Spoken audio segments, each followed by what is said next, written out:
Hi, I'm Liz Schrum of the Wisconsin Technology Council, here with WisBusiness.com, the show, brought to you by Grant Thornton, Whitehurst Dudek, and Madison Gas and Electric. On today's show, Tom Still, in his commentary, talks about the importance of trade to the Wisconsin economy. And Dave Wittwer, CEO of TDS, discusses how they will use federal stimulus grants to increase broadband coverage in Wisconsin. I'll be right back with the WisBusiness.com stock report for early November. Please hold. Your call is very important. Does it seem like getting technical advice from business advisors can, well, take some time? At Grant Thornton, client access to partners has made them one of the largest accounting firms in the country. Grant Thornton. And now, here's the WisBusiness.com stock report for early November. Rising, state manufacturing firms. Some state manufacturers have been reporting positive news of late. The Milwaukee area firm Badger Meter reported a record level of sales, earnings, and earnings per share for the third quarter. Racine transmission equipment maker Twin Disc also announces a favorable quarterly report, showing a profit of $2.7 million. Harley-Davidson's report is better than originally projected, posting nearly $94 million in quarterly income. And Oshkosh Corp is awarded a $450 million contract from the U.S. Army to make 1,200 trucks while unveiling a new vehicle coating plant. And falling, bank branches. In 2009, the number of bank branches in Wisconsin decreased for the first time since at least 1995. But that drop was by only one branch overall. This year, according to the feds, the number of branches is down 37 as of the end of June. Observers say it's a national trend, attributing the decline to a slow economy and the increasing prevalence of online banking. Troubled Anchor Bank of Madison was down 14 branches, according to the latest data, while Green Bay-based Associated Bank had 11 fewer branch locations. That's the WisBusiness.com stock report. Go to WisBusiness.com for more on these and other stories. And now, here's Tom Still with his Inside Wisconsin commentary.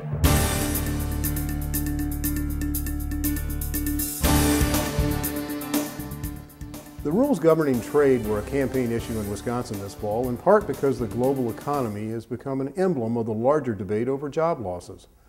Some candidates insisted that recent trade agreements, or their enforcement by federal and world trade officials, have hurt Wisconsin workers. Others said Wisconsin must face up to the reality of competition abroad and resist policies that would make it harder to ship Wisconsin goods and services overseas. It's time to look beyond those political arguments and focus on the data. Trade is essential to the Wisconsin economy. Until the Great Recession ended a long growth streak, Wisconsin's exports were expanding at a rate that exceeded the U.S. average for this decade.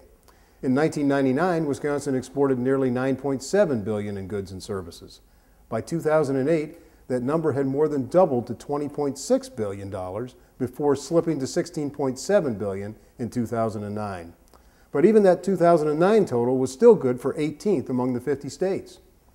The numbers confirm that Wisconsin grows, manufactures, and produces a lot of things the world needs and wants. That's fortunate because 1 in 13 Wisconsin private sector jobs are tied to the state's ability to sell abroad. While the North American Free Trade Agreement is once again the topic of political debate, it's worth noting that Wisconsin's biggest trade partners are the two largest NAFTA trade partners, Canada and Mexico. In fact, those two nations alone buy more than a third of all Wisconsin exports in any given year. China is now Wisconsin's number 3 trading partner, buying about $1.2 billion in goods and services in 2008 and $1.1 billion in 2009.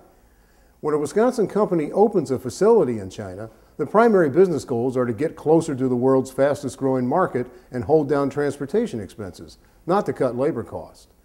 Wisconsin's leading exports reflect the state's historic and emerging strengths. Electrical machinery and equipment, medical devices, power generation equipment, food, plastics, biotech, and wood products are all high on the list. While the rules of engagement over trade are far from perfect, it's important to remember that Wisconsin cannot consume all of its goods and services within its own borders, nor can they be consumed within U.S. borders alone. Trade policies deserve careful scrutiny, but Wisconsin farmers, manufacturers, and technologists must continue to produce locally and compete globally. Too many jobs depend on it. Thanks, Tom. I'll be right back with Dave Wittwer, CEO of TDS. White Hirschbeck Dudek represents companies at all stages of development and in a wide range of industries to navigate the legal challenges of regional, national, and global growth. At WHD, every stage takes center stage. We're back with Dave Wittwer, CEO of TDS. Thanks for being here, Dave. It's a pleasure to be here. Thank you. TDS Telecom is a multi-state company based in Madison. Tell us why Wisconsin is your headquarters. Well, this is where we got our start. Back in 1969, TDS got formed by acquiring a half a dozen small companies here in Wisconsin. The Public Service Commission is located in the state capital. That's Madison, so that's our home, and it's still there today. TDS will complete $33.4 million in total broadband projects in Wisconsin alone in the next 2 or 3 years, with about $25 million of that total coming from federal stimulus grants and the rest from TDS investments. Why is TDS so committed to extending broadband coverage? We know how important broadband is for consumers and commercial customers alike. Today, TDS Telecom is about 93% availability of broadband, and that last 7% is very important for us, and we've been working very hard to be able to complete that. This is an opportunity for us to be able to use our own money as well as funds that are available from the government to make that happen. It's just so important for consumers. It just changed their lives. It changes businesses in terms of how they do things every day. It's hard to imagine life without broadband. Even with the federal stimulus dollars, some people in Wisconsin may still be out of reach for broadband coverage. What are their options for obtaining high-speed internet access over time? Well, I don't want to promise something that we're not going to be able to deliver. We're continuing to look at technology. We continue to look at choices. Quite frankly, we'll be at about 97% available in Wisconsin after the stimulus funding projects are complete. But we still don't have a good solution for the other 2 or 3% that are left. You know, a couple of choices. If there's an immediate need, obviously, I hate to say it, but satellite is an option. I know it's slightly more expensive. You know, wireless may be an option in some markets. What I would tell you, though, is that I think one of the side benefits from the stimulus funding across the United States is vendors are getting into the act of trying to find ways to create technology that are going to allow us to be able to do this on a cost-effective basis. So I'm hoping that technology will continue to evolve and we'll be able to continue to find solutions. We just don't have anything readily available. Thanks, Dave, and thank you for watching this edition of WisBusiness.com, the show. The show is produced by WisBusiness.com and the Wisconsin Technology Council, and sponsored by Grant Thornton, White Hirschbeck Dudek, and MG&E. Visit our websites to read and learn more. I'm Liz Schrum. See you next time.